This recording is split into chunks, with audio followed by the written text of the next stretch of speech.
Hello everyone. So I have a new camera. I'm not sure how I'm gonna like it. So I've decided I'll go ahead and test it out on this next video. It's definitely set up a lot different from my old camera. I have to have it like much higher, and I don't know how I feel about it. Right now it's usually I have like this iron, like this cast iron camel that I have my camera sit on. It's like a bookend, but just kind of sits on it. Right now, it's on the camel plus 3 books to get it high enough. So I think this one I need like a tripod for. Um, but anyway, I hope you guys will let me know what you think of the quality. I don't even know. It says it's supposed to film in 4K. However, I think when I put it on YouTube just automatically, downs it, the quality. So it may not work out so well. So we're going to do a short video on this camera, and then I'll switch back to my other one. Hopefully it's got some battery life to last. I'm not sure. But, so in the last video, we did finish, The Rise of Nine, I Am Number 4 series book. And, I've decided I'll go ahead and do one of the smaller books, the I Am Number 4 Nine's Legacy this time. Go ahead and knock that out, because I know it's been requested, and I did say that I would do the novellas at some point. And I feel like we've gotten to know Nine a little well, so it's probably time that we get a bit of his backstory. It is a total, is a total of, so far, 16, 17, it's a little longer than I thought.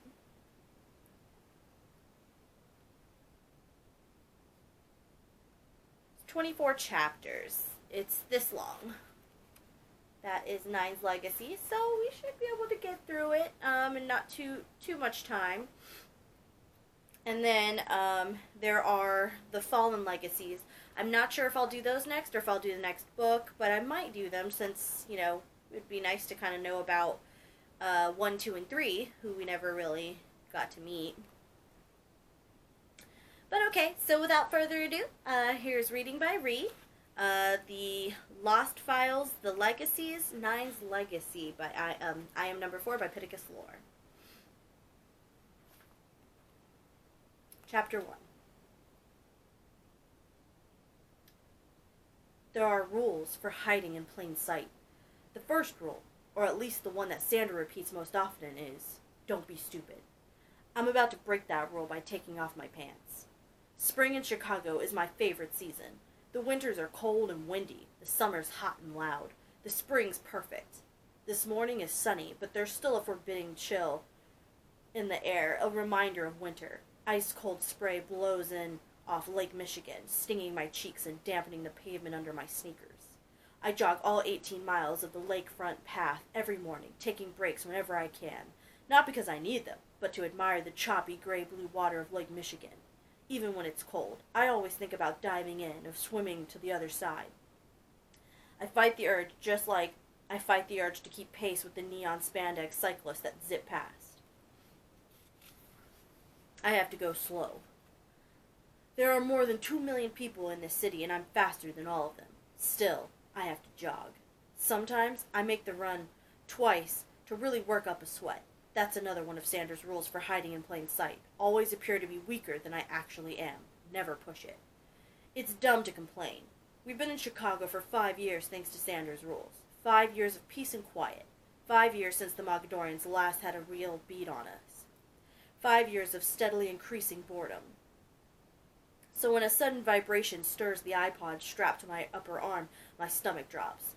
The device isn't supposed to react unless trouble is near. I just take a moment to decide on what I do next. I know it's a risk. I know it flies against everything I've been told to do. But I also know that risks are worth it. I know that sometimes you have to ignore your training. So I jog to the side of the runner's path, pretending that I need to work out a cramp. When I'm finished stretching, I unsnap the tearaway track pants I've been rocking every jog since we moved to Chicago and stuffed them into my pack. Underneath, I'm wearing a pair of mesh shorts, red and white like the St. Louis Cardinals' enemy colors here in Chicago. But Cards colors in Cubs territory are nothing to worry about compared to the 3 scars ringing my ankle. Baseball rivalries and bloody interplanetary vendettas just don't compare. My low socks and running shoes do little to hide the scars. Anyone nearby could see them, although I doubt my fellow runners are in a habit of checking out each other's ankles. Only the particular runner I'm trying to attract today will really notice. When I start jogging again, my heart is beating way harder than normal. Excitement. It's been a while since I felt anything like this. I'm breaking Sandor's rule and it's exhilarating. I just hope he isn't watching me through the city's police cameras that he's hacked into. That would be bad. My iPod rumbles again. It's not actually an iPod. It doesn't play any music, and the earbuds are just for show. It's a gadget that Sandor put together in his lab. It's my Mogadorian detector. I call it my iMog. The iMog has its limitations. It picks out Mogadorian genetic patterns in the immediate area, but only has a radius of a few blocks and is prone to interference. It's fueled by Mogadorian genetic material, which has a habit of rapidly decaying, so it's no surprise that the iMog can get a little hinky. As Sandor explains it, the device is something we received when we first arrived from Lorien, from a human Lorik friend. Sandor has spent considerable time trying to modify it. It was his idea to encase it in an iPod shell as a way to avoid detention. There's no track list or album art on my iMog screen, just a solitary white dot against a field of black. That's me. I'm the white dot. The last time we tuned it up was after the most recent time we were attacked, scraping Mogadorian ash off our clothes so Sandor could synthesize it or stabilize it or some scientific stuff I only half paid attention to. Our rule is that if the iMog sounds off, we get moving. It's been so long since it's activated itself that I'd started to worry that the thing had gone dead. And then, during my run a couple days ago, it went off, one solitary red dot trolling the lakefront. I hustled home that day, but I didn't tell Sandor what had happened. At best, there'd be no more runs on the lakefront. At worst, we'd be packing up boxes, and I didn't want either of those things to happen. Maybe that's when I first broke the "don't be stupid" rule, when I started keeping things for my Cepan. The device is now vibrating and beeping because of the red dot that's fallen into step a few yards behind me, vibrating and beeping in tune with my accelerated heartbeat. A Mogadorian. I hazard a glance over my shoulder and have no trouble picking out which jogger is the Mog. He's tall, with black hair shaved close to the scalp, and is wearing a thrift store beige sweatshirt and a pair of wraparound sunglasses. He could pass for human if he wasn't so pale, his face not showing any color, even in this brisk air. I pick up my pace, but don't bother trying to get away. Why make it easy on him? I want to see whether this Mog can keep up. By the time I exit the lakefront and head for home, I realize I might have been a little cocky. He's good, better than I expect him to be, but I'm better. Still, as I pick up speed, I feel my heart racing from exertion from the first time and as long as I can remember. He's gaining on me, and my breaths are getting shorter. I'm okay for now, but I won't be able to keep this up forever. I double-check the iMog. Luckily, my stalker hasn't called in backup. It's still just one red dot, just us. Turning out to the noise of the city around us, yuppie couples headed to brunch, happy tourist families cracking jokes about the wind, I focus on the Mog, using my naturally enhanced hearing to listen to his breathing. He's getting winded, too. His breathing is ragged now. But his footsteps are still in sync with my own. I listen for anything that sounds like him going for a communicator, ready to break into a sprint if he sends out an alert. He doesn't. I can feel his eyes boring into my back. He thinks that I haven't noticed him. Smug, exhausted, and dumb. He's just what I've been hoping for. The John Hancock Center rises above me. Above us, the sun blinks off the skyscraper's 1,000 windows. 100 stories up, at the top, my home. The Mog hesitates as I breathe through the front door, then follows. He catches up to me as I cross the lobby. Even though I'd been expecting it, I stiffen when I feel the cold barrel of a small Mogadorian blaster press between my shoulder blades. "Keep walking," he hisses. Although I know he can't hurt me while I'm protected by the Lorik charm, I play along. I let him think he's in control. I smile and wave at the security guards manning the front desk. With the Mog dodging my heels, we climb into the elevator. Alone at last. The Mog keeps his gun aimed at me as I hit the button for the 100th floor. I'm more nervous than I thought I'd be. I've never been alone with a Mog before. I remind myself that everything is going just as I planned it. As the elevator begins its ascent, I act as casual as I can. "Did you have a nice run?" The Mog grabs me around the throat and slams me against the wall of the elevator. I brace myself to have the wind knocked out of me. Instead, a warm sensation runs down my back, and it's the Mog who stumbles backward, gasping. The Loric charm at work. I'm always surprised at how well it works. So you aren't number 4, he says. You're quick. Which are you? I could tell you, I shrug. I don't see what it would matter, but I'll let you guess. He eyes me, sizing me up, trying to intimidate me. I don't know what the rest of the guard are like, but I don't scare that easy. I take off the eye Mog, laying it gently on the floor. If the Mog finds this unusual, he doesn't let on. I wonder what the prize is for capturing a guard. I may not know your number, but I know you can look forward to a life of captivity while we kill the rest of your friends. Don't worry, he adds. It won't be long. Good story, I reply, glancing up at the elevator panel. We're almost at the top. I dreamed about this moment last night. Actually, that's not quite right. I couldn't sleep last night, too keyed up for what was to come. I fantasized about this moment. I make sure to savor my words. Here's the thing, I tell him. You're not making it out of here alive. Chapter 2. Let's see how long it is. Oh, it's short. We'll read this one, and then that'll be it for this video because I'm just testing out this camera, so I hope you guys will bear with me. Chapter 2.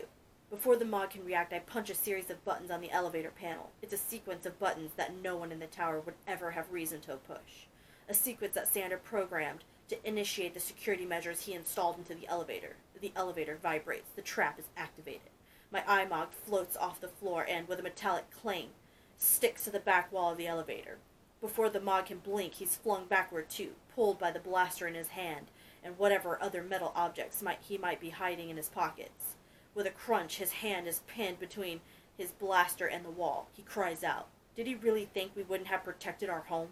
The powerful magnet Sandor installed in the elevator is just one of the fail-safes my Cepan secretly built into the John Hancock Center. I've never seen the magnet work as intended before, but I've definitely screwed around with it enough.